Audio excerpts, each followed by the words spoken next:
وأضاء للدنيا طريقا مشرقا وهدى من الرحمن يهدينا به للصالحات وللمكارم والتقى.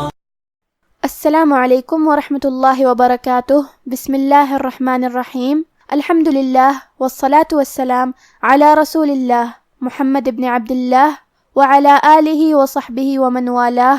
اما بعد. رب اشرح لی صدری ویسر لی امری واحلل عقدۃ من لسانی یفقہ قولی. شروع کرتی ہوں اللہ کے نام سے جو بڑا مہربان نہایت رحم کرنے والا ہے. انشاءاللہ آج کے درس نمبر 174 میں سورۃ القلم آیت نمبر 34 سے آیت نمبر 38 تک کی شرح اور ترجمہ سماعت فرمائیں گے. تو شروع کرتے ہیں.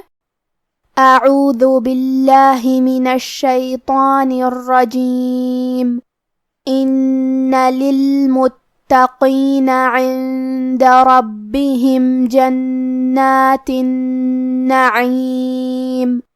کلمت ان میں کیونکہ نون پہ تشدید ہے لہذا ہم یہ حرف کو 2 حرف کے برابر پڑھیں گے کیونکہ تشدید کی اصلیت 2 حرف ہے. جیسا کہ یہاں حرف نون ہے تو یہ 2 نون ہے، نون ساکن اور نون متحرک. کلمت للمتقین میں یہاں لام کے نیچے زیر ہے تو ہمیں زیر کو ظاہر کرنا ہے. حرف تا پہ تشدید ہے تو ہم تا کو 2 حرف کے برابر پڑھیں گے. قاف کی ادائیگی زبان کے جڑ اور تالو کے نرم حصے سے ہے. قاف حروف تفخیم میں سے ہے لہذا ہم یہ حرف کو موٹی آواز میں پڑھیں گے. کلمت عند میں عین کو ہم حلق کے درمیان والے حصے سے ادا کریں گے اور کیونکہ اس کے بعد نون ساکن ہے پھر حرف دال آتا ہے. دال حروف الاخفاء میں سے ہے اور اخفاء کا معنی ہے چھپا دینا، تو ہم نون ساکن کو چھپاتے ہوئے اور غنہ کے ساتھ یہ حکم کو ادا کریں گے. عند. کلمت ربہم میں کیونکہ را پہ زبر ہے تو یہاں را کا حکم ہے تفخیم. ہم حرف الرا کو موٹی آواز میں پڑھیں گے. با پہ تشدید ہے لہذا ہمیں تشدید کو ظاہر کرنا ہے.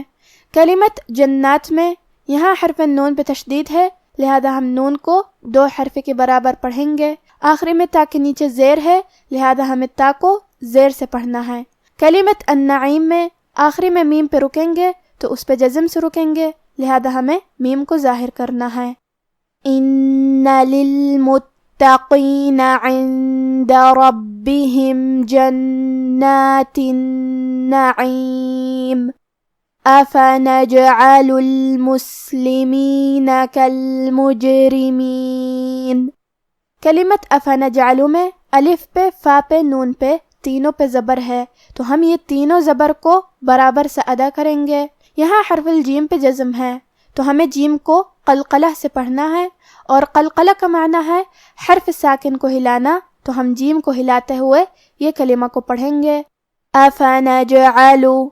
کلمت المسلمین میں سین ساکن ہے تو ہمیں سین کو ہمزے سے پڑھنا ہے اور ہمزے کا معنی ہے کہ حرف کی آواز ایسے کمزور ہو کہ اس میں پستی پائی جائے لہذا ہم یہ کلمہ کو ایسے پڑھیں گے. المسلمین. کلمت کالمجرمین میں یہاں بھی حرف الجیم پہ جزم ہے تو ہم جیم کو ہلاتے ہوئے یہ کلمہ کو پڑھیں گے. کیونکہ را کے نیچے زیر ہے تو یہاں را کا حکم ہے ترقیق، ہمیں حرف الرا کو پتلی آواز میں پڑھنا ہے. افنجعل المسلمین کالمجرمین. ما لکم کیف تحکمون. کلمت تحکمون میں ہا ساکن ہے تو ہم ہا کو ظاہر کریں گے اور ہا کی ادائیگی حلق کے درمیان والے حصے سے ہے. ما لکم کیف تحکمون. ام لکم کتاب فیہ تدرسون. کلمت کتابن میں با پہ تنوین پیش ہے پھر حرف الفا آتا ہے.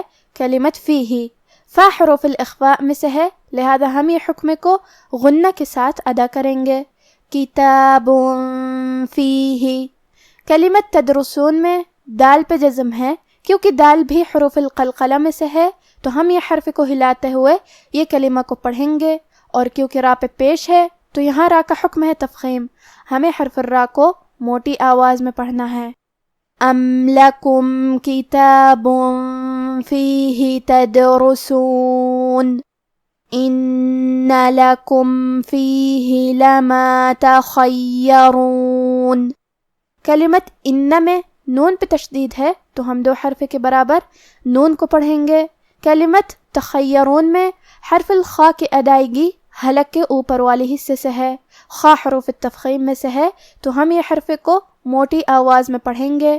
یا پہ تشدید ہے تو ہم تشدید کو ظاہر کرتے ہوئے یا کو دو حرف کے برابر پڑھیں گے. ان لکم فیہ لما تخیرون.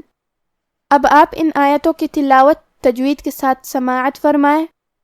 اعوذ باللہ من الشیطان الرجیم. ان للمتقین عند ربهم جنات النعیم. افنجعل المسلمین کالمجرمین. ما لکم کیف تحکمون. ام لکم کتاب فیہ تدرسون. ان لکم فیہ لما تخیرون. پرہیزگاروں کے لیے ان کے پروردگار کے ہاں نعمت کے باغ ہیں. کیا ہم فرما برداروں کو نافرمانوں کی طرح نعمتوں سے محروم کر دیں گے؟ تمہیں کیا ہو گیا ہے؟ کیسی تجویزیں کرتے ہو؟ کیا تمہارے پاس کوئی کتاب ہے جس میں یہ بات پڑھتے ہو کہ جو چیز تم پسند کرو گے وہ تم کو ضرور ملے گی؟ آج کا ہمارا درس یہیں ختم ہوتا ہے. وفقنا اللہ وإیاکم لما یحبہ ویرضاہ. والسلام علیکم ورحمۃ اللہ.